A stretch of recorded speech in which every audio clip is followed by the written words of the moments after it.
Since before the conception of the zone, due to the meddling of mankind into the unharnessed power of the noosphere, hazards have existed within the radius of the Chernobyl exclusion zone. Within the first several days, many unlucky advantageous adventurers, even prior to the first appearances of strange mutated creatures and otherworldly anomalies, would succumb to the lethal and life-altering effects of radiation within the once populated area of the zone. Though the appearance of strange phenomenons was a magnum discovery for the scientists of the group and the onlookers of the world, the greed of mankind would alter the very nature of the zone, as bloodthirsty bandits and militias alike spilt blood. Mutants and anomalies that were once occasional hazards began to propagate at a worrying rate, progressing in frequency and danger the closer the expeditionary parties ventured towards the epicenter of the zone. These new challenges halted and slowed the progression of existing forces, as well as brought a new wave of thrill seekers and hunters to the zone in search of making a name for themselves.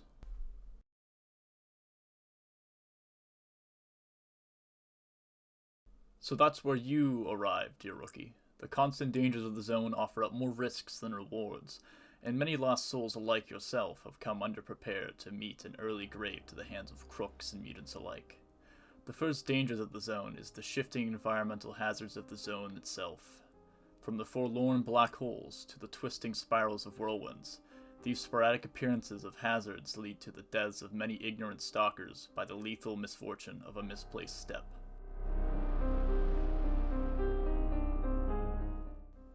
The constant shifting of the zone's hazards also can throw off a generally well-acquainted stalker's sense of awareness, and if precautions are not met, stalkers can find themselves in the same fate as an unseasoned newbie.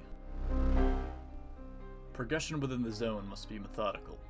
Newer individuals to the zone should scan their environments for the telltale signs of anomalous activities. Stalkers new to the zone should move slowly and methodically to avoid encounters with these hazards at all costs. The most useful avoidance method is to use one's hearing to avoid the harder to spot distortions of reality.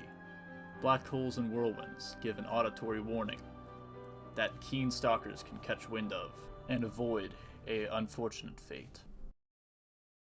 Be aware that the zone is no stranger to not playing fair, even in its most simplest of challenges. Many bright-eyed newbies have been lured to their demises by the promise of a quick buck, only to be brutally dispatched by the concealed distortions of a black hole anomaly sitting idly in the shrubbery of forested regions. The understanding of the dangers of artifacts should be well known. The artifacts are a direct danger for a select reward, though the gains of collecting them are high, but their appearance is linked to the placement of unseen dangers. Acid pools forming crystals, magma regions appearing to break open the surface of the Earth, creating fiery hells on Earth, and even black crystals within the inner bubble of a black hole, all awaiting an unsuspecting victim. The first steps towards conquering the adversities of the zone are to understand the natural enemies and to build your strengths. Bandits and associated enemies of the common man control grand sections of the zone, and are willing partakers of killing for even the most cheapest of zone resources. Traveling through these areas of influence will offer different risks and rewards accordingly. You must learn when and when not to pick a fight based on your odds. Skilled marksmen might be able to hold their own against 1 to 2 opponents in small skirmishes, but the death of their compatriots will mean that reinforcements are an inevitability. That is why scouting and surveying the landscape prior to any zone incursion is an essential upon venturing further into the zone. A well-experienced stalker can easily navigate and learn the path of least resistance. He can weigh the risks and dangers associated with different pathways to lower his risk to himself. There are many factors in determining a route as well. For example, the battle between bandits and stalkers is not so black and white. Inner conflicts between factions can affect the chances of enemy responsiveness within a territory.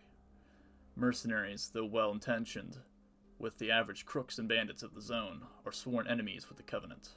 These ideological differences lead to the fighting within the different territories of the zone, as one attempts to dispel, kill, and rob the other enemy factions. These dynamics can be used to one's benefit as a soloist within the zone. Taking the routes that intersect enemy territory can discourage enemies' pursuers of their risk to reward for trespassing their hated neighbors. It will be tempting to kill all enemies within the area to make a name for oneself, and to cut a path of blood to your intended area, but sometimes lying low and moving undetected is the better option. Less outgunned and outmanned, you find yourself cornered. Though banditry is not discouraged by either side of the faction split, a stalker should be aware of the repercussions of their actions operating within the zone. Stalkers, or bandits finding themselves operating as a cruel fiend, must understand their own mortality in the scope of the hierarchy of the zone. There will always be a bigger fish, and setting a bounty on your head will do you no favors. Rumors and notoriety can be both a blessing and a curse. One's good deeds do not go unpunished, but a tyrant lives by his sword, and will die by his sword in the end.